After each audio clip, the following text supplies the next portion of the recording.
민수기 31장 25절에서 54절까지 말씀입니다.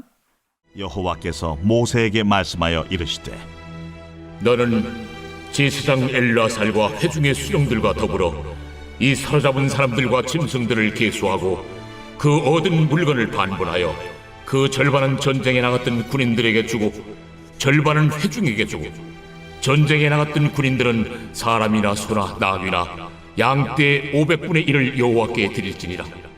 곧 이를 그들의 절반에서 가져다가 여호와의 거제로 제사장 엘르아살에게 주고 또 이스라엘 자손이 받은 절반에서는 사람이나 소나 나귀나 양떼나 각종 짐승 50분의 1을 가져다가 여호와의 성막을 맡은 레위인에게 주라. 모세와 제사장 엘르아살이 여호와께서 모세에게 명령하신 대로 하니라. 그 탈취물 곧 군인들의 다른 탈취물 외에 양이 67만 5천 마리요 소가 7만 2천 마리요 나귀가 6만 1천 마리요 사람은 남자와 동침하지 아니하여서 사내를 알지 못하는 여자가 도합 3만 2천 명이니 그 절반 곧 전쟁에 나갔던 자들의 소유가 양이 33만 7,500마리라. 여호와께 곡물로 드린 양이 675요 소가 3만 6천 마리라.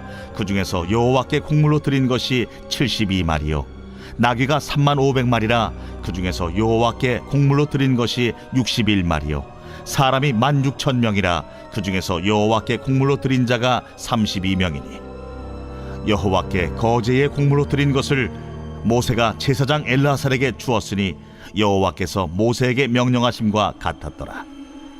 모세가 전쟁에 나갔던 자에게서 나누어 이스라엘 자손에게 준 절반 곧 회중이 받은 절반은 양이 33만 7,500마리요 소가 3만 6천 마리요 나귀가 3만 500마리요 사람이 16,000명이라.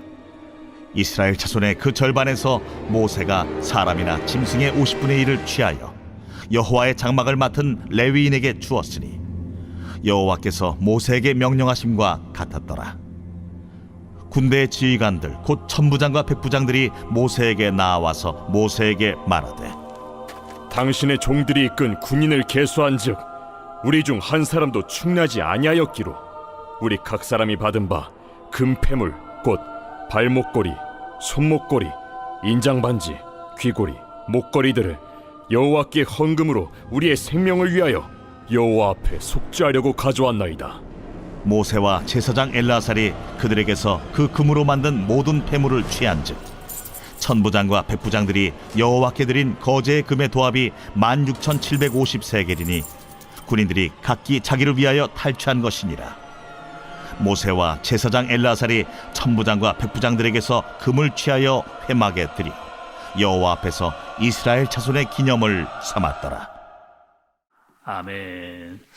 오늘 여러분 말씀은요 이렇습니다. 어제 이스라엘과 미디안이 전쟁을 해서 이스라엘이 승리를 했습니다. 그리고 그 전쟁에서 얻은 전리품들을 가지고 이제 돌아온 겁니다. 그리고 이것을 배분해야 될 문제가 이제 생겼는데 32절부터 보면 그 전리품, 특별히 그 짐승의 수가 나오는데 양이 60만 5천 마리요, 소가 7만 2천, 나귀가 6만 1천 마리요. 이렇게 계속해서 그 짐승의 수와 전리품의 수량이 비교적 아주 구체적으로 나오는 것을 볼 수가 있습니다. 그런데 오늘 말씀에서 이 전리품에 대한 숫자가 중요하는 것보다 이 전리품을 어떻게 나누었느냐, 이것이 아주 중요한 분배의 이제 원칙이 되는 겁니다. 앞으로 이제 이스라엘이 가나안에 들어가서 뭔가를 얻게 된다 할지라도 계속해서 전쟁을 해 나가야 될 텐데 그 전쟁에서 얻게 되는 전리품을 어떻게 나눌 것인가에 대한 그 문제가 이제 나타나게 되는 거죠. 어떻게 나누는지 여러분 한번 보시죠.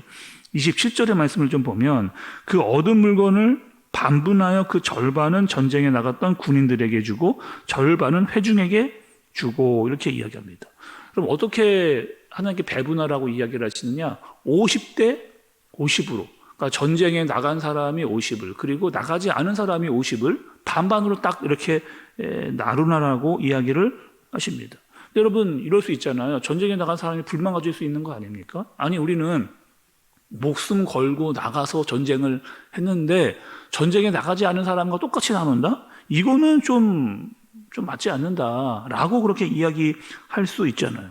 더 고생을 했고 또 목숨을 내놓고 나가서 싸운 사람이 더 많이 받는 것 당연한 거 아닌가. 그런데 하나님 말씀은 똑같이 나누라. 반반씩 나누라. 전쟁을 한 사람이나 하지 않은 사람이나 똑같이 반반씩 나누라. 이렇게 이야기를 하는 거죠. 여러분 왜 또 어떻게 그렇게 할 수 있는가? 사실 그 전쟁에 나갔던 그 모든 전리품은 다 하나님의 것입니다. 왜냐하면 전쟁에 나가서 승리할 수 있도록 하신 분이 하나님이고 거기서 얻었던 모든 것들은 다 하나님의 것이거든요.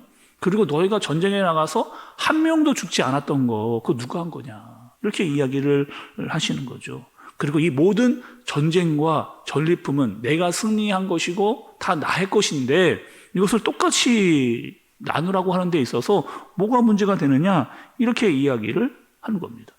그리고 여러분 잘 따지고 보면 지금 전쟁에 나간 사람이나 전쟁을 나가지 않은 사람의 50대 50으로 나눴지만 전쟁에 나갔던 사람의 수가 훨씬 적습니다. 왜냐하면 전쟁에 나갔던 사람의 수는 12,000명밖에 되질 않거든요. 그러니까 그 많은 수의 반을 나누고 그 반을 12,000명이 갖게 되면 훨씬 나가지 않은 사람들보다 훨씬 많은 전리품을 이 전쟁에 나간 사람들이 받게 되어지는 그런 이제 원리인 거죠. 또 전쟁에 나갔던 군인들은 하나님께 500분의 1을 그 하나님께 바치라. 또 30절에 보면 일반 백성들은 50분의 1을 하나님께 바쳐라. 이렇게 이야기를 하시는 겁니다. 그러니까 결국에 하나님께서 이 전리품을 나누었던 분배의 원칙을 잘 보니까 공평한 원칙을 가지고 하나님께서 누구도 원망이 생기지 않을 만큼의 분배의 원칙을 가지고 하나님께서 이 일을 하시는 것을 볼 수가 있습니다.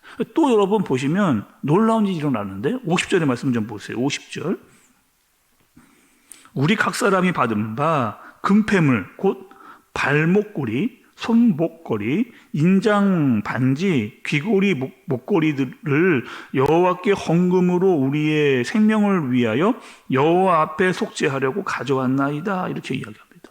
그러니까 지금 이 일은 누가 한 것이냐? 그 전쟁에 나갔던 지휘관들이 하나님께 헌금을 하려고 이러한 품목의 것들을 가지고 나온 개인적으로 받았던 전리품인데 거기서 자기의 것을 떼어서 하나님께 드리고 있는 그런 내용을 이야기해 주는 겁니다. 여러분 한번 이 상황에서 지휘관들이 왜 이렇게 했느냐 생각을 해볼 필요가 있습니다. 자신들이 가만히 생각을 해본 거예요. 생각을 해봤더니만 우리가 전쟁에 나갔는데 미디안 전쟁과 싸워서 이겼는데 우리 사람이 단 한 사람도 죽지 않았다라고 하는 생각을 다시 한번 깊게 하다 보니까 이거는 보통 일이 아니라는 거죠. 전쟁에 나가 승리할 뿐만 아니라 어마어마한 전리품을 가지고 왔고 또 우리가 단 한 명도 죽지 않았다라고 하는 것은 전적으로 이것은 하나님의 능력이고 도우심이고 은혜다라고 하는 사실을 그들이 뒤늦게 깨닫고 그 마음을 하나님께 표현하고 싶어서 헌금을 가지고 나온 그러니까 자발적으로 하나님께 헌금을 하고 있는 그 모습을 보여주게 되는 겁니다. 오늘 여러분 이 전쟁에서 나온 전리품의 문제를 분배하는 이 상황을 보면서 우리가 깨닫게 되어지는 사실이 하나 있습니다. 이 땅을 살아가는데 여러분 특별히 우리나라는 자본주의 국가잖아요. 자본주의 국가 이것이 민주적인 방법이라고 이야기합니다. 또 자연스러운 이게 경제의 원리이기도 그렇게 하죠. 근데 이것이 지금 자본주의고 민주적인 방법이고 자연스러운 경제적인 원리이다 할지라도 굉장히 위험스러운 것들이 도사리고 있는데 그것이 뭐예요, 여러분? 빈익빈 부익부. 그러니까 가진 사람은 더 많이 갖게 되고 없는 사람은 더 없게 되어지는 그런 세상의 이치입니다. 그래서 잘 나누는 게 중요한데 어떻게 잘 나누는 것이 여러분 공평한 사회를 여러분 만드는 걸까요? 강제로 나가나가 빠져서 이것을 똑같이 나누는 것? 그렇게 하면 여러분 민주주의가 아니라 공산주의가 되는 거잖아요. 어떻게 해야 과연 이것을 제대로 잘 나눌 수 있는가? 나라가요 아무리 법과 규칙을 잘 만든다 할지라도 사람들은 다 빠져나갈 수 있는 방법을 어떻게 해서든지 만들기 마련인데, 물론 여러분 나라가 제대로 된 법과 규칙을 만드는 것 아주 중요합니다. 근데 더 중요한 것이 있거든요. 은혜를 아는 거죠. 은혜를 아는 것. 하나님께서 나에게 주신 것에 대한 감사를 아는 것. 또 우리 가정과 우리 교회에 주신 것에 대한 감사의 마음을 아는 것. 이 나라가 이렇게까지 갈 수 있는 하나님의 도우심이 있다라고 하는 그 은혜를 아는 겁니다. 우리만, 나만 잘 사는 것이 아니라 하나님께서 우리를 여기까지, 나를 여기까지, 우리 가정을 여기까지, 우리 교회를 여기까지, 이 나라를 여기까지 인도해 주신 것에 대한 은혜를 알고 베풀 수 있는 마음이 우리에게 필요한 거죠. 그것이 바로 하나님께서 우리에게 알려주신 분배의 원리의 법칙인 것을 볼 수 있는 겁니다. 우리가 여러분 잊지 말아야 될 것, 우리에게 있는 모든 것들은 다 하나님께서 주신 것이다. 또 우리 가정, 교회, 나라 다 중요하죠. 다 중요하지만 우리가 주위를 돌아볼 수 있는, 무엇보다 하나님께서 우리를 도우시고 하나님께서 여기까지 우리를 인도해 주셨다라고 하는 은혜를 알 수 있는, 그리고 그 은혜로 말미암아 주위를 돌아볼 수 있는 저와 여러분들 되어지시기를 예수님의 이름으로 축복합니다. 기도하겠습니다. 하나님 아버지, 우리가 받은 은혜를 잊지 않고 살아갈 수 있도록, 우리가 누리고 있는 것, 가지고 있는 것, 이 모든 것들이 하나님의 것임을 잘 알 수 있도록 인도하여 주옵소서. 그리고 우리의 시선을 나에게만, 또 우리 가정과 우리 교회에만, 우리 나라에만 갖지 않게 해주시고, 우리의 시선을 타인과 또 다른 사람에게도 돌릴 수 있는 마음을 우리에게 허락해 주시고, 베풀 수 있고 나눌 수 있는 마음을 주님께서 허락하여 주시며 은혜를 알고 살아가게 하여 주옵소서. 예수님의 이름으로 기도드리옵나이다. 아멘.